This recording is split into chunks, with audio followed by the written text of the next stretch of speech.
좋으신 우리 주님의 은혜가 이 시간 한 주를 시작하는 우리 모든 교우들과 함께 하시기를 바랍니다. 오늘 본문의 말씀은 시편 89편인데 시편 89편의 표제어는 에스라인 에단의 마스길이라고 기록되어 있습니다. 그런데 에스라는 어느 지역을 두고 하는 말인지 또 에단은 누구인지를 정확하게는 알 수는 없습니다. 단 성경에 나오는 이름을 토대로 추측해 볼 수 있을 뿐인데 에스라인 에단이란 이름은 열왕기상 4장 31절에 나오는데 솔로몬이 가장 지혜로운 사람임을 표현하면서 에스라인 에단보다 더 지혜롭다고 언급하면서 나옵니다.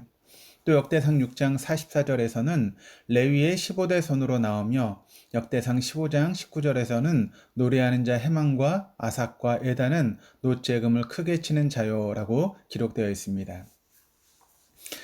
이들 가운데 어떤 사람이 오늘 본문인 시편 89편을 기록했는지는 알 수 없지만 성전 예배용 시를 지은 것으로 보면 에단이라는 사람이 성전의 찬양대와 관련이 있는 사람이었다라고 하는 것을 알 수는 있습니다.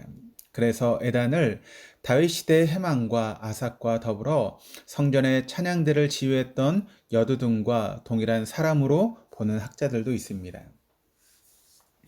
오늘 본문의 핵심 내용은 다윗과 언약을 맺으신 하나님의 성실하심입니다. 그래서 핵심적인 단어는 다윗, 그리고 언약, 성실이라고 하는 단어입니다. 본문 1절에서 4절에서 시인은 하나님께서 다윗과 언약을 맺으셨고 그 맺으신 언약을 성실히 지키심으로 그 사랑이 끝이 없다라고 고백하고 있습니다.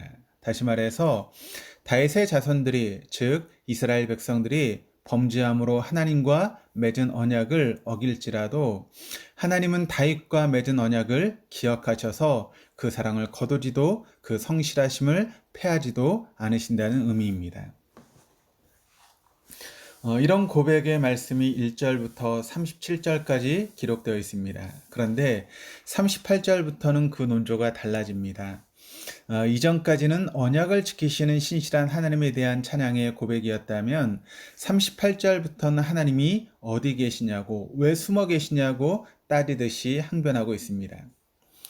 38절에서 41절까지 말씀이 이렇게 기록을 합니다.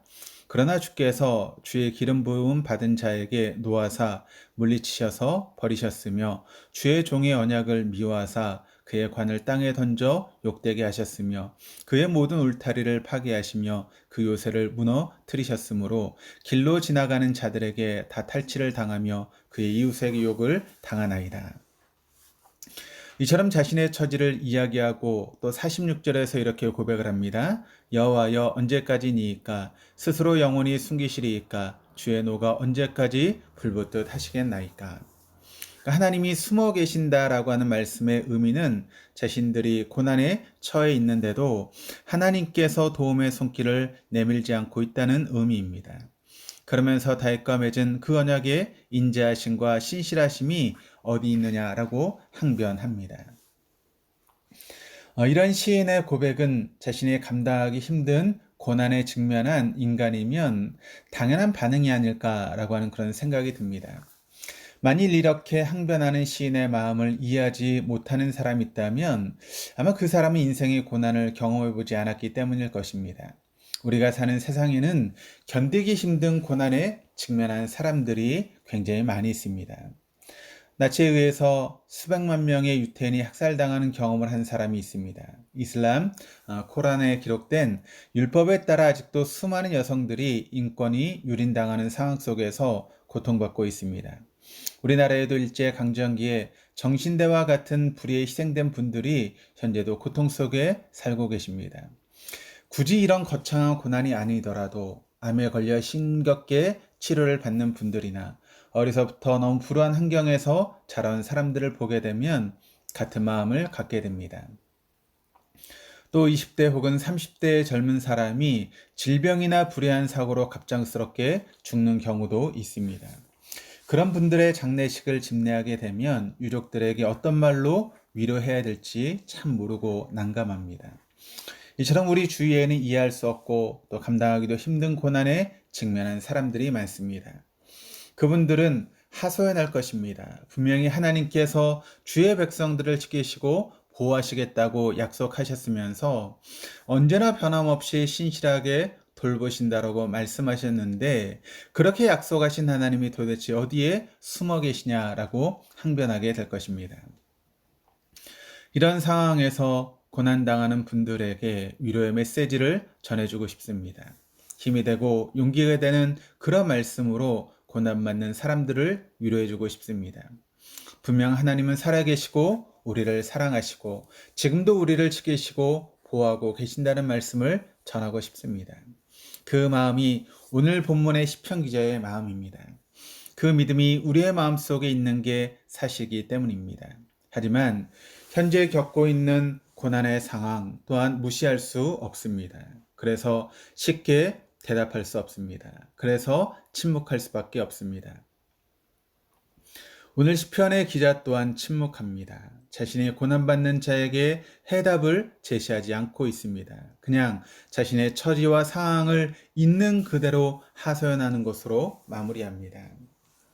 여기서 우리는 한 가지 교훈을 얻게 됩니다. 이해할 수 없는 삶의 문제와 고난 앞에서 쉽게 대답하려고 하는 유혹을 떨쳐버려야 한다는 사실입니다. 인생의 문제를 너무 쉽게 해결하라는 성급한 마음을 내려놓아야 함을 깨닫습니다. 그래서 잠잠히 기다리는 인내를 배우고 더 겸손히 하나님의 뜻을 구하는 겸허함을 배워야 합니다. 현재 고난 중에 있다면 너무 쉽게 대답하려는 성급함에 빠지지 않기를 바랍니다. 너무 쉽게 대답함으로 하나님께서 정말 말씀하시고자 하는 것들을 때로는 우리가 놓칠 때가 있습니다.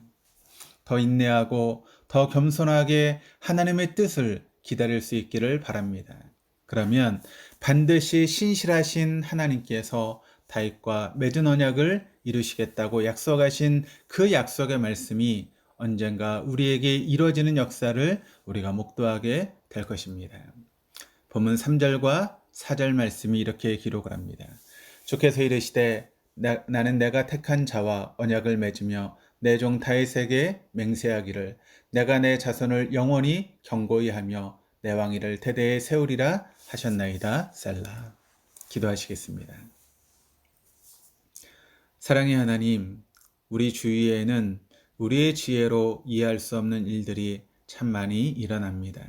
그래서 그 문제를 해결하고자 노력해보지만 노력하면 노력할수록 더 힘들고 더 어려운 일에 봉착하게 됩니다.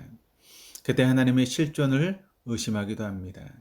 하지만 그럼에도 불구하고 하나님은 살아계시며 언제나 신실하게 우리와 맺은 언약을 지키시는 분이심을 믿습니다. 이 믿음의 고백이 늘 우리 입술에 고백이 되게 해 주옵소서. 그래서 오늘 시편의 기자처럼 내가 여호와의 인자하심을 영원히 노래하며 주의 성실하심을 대대에 알게 하리라 라고 하는 고백이 우리의 고백으로 승화되게 하여 주시옵소서. 감사드리며 예수 그리스도의 이름으로 기도드립니다. 아멘.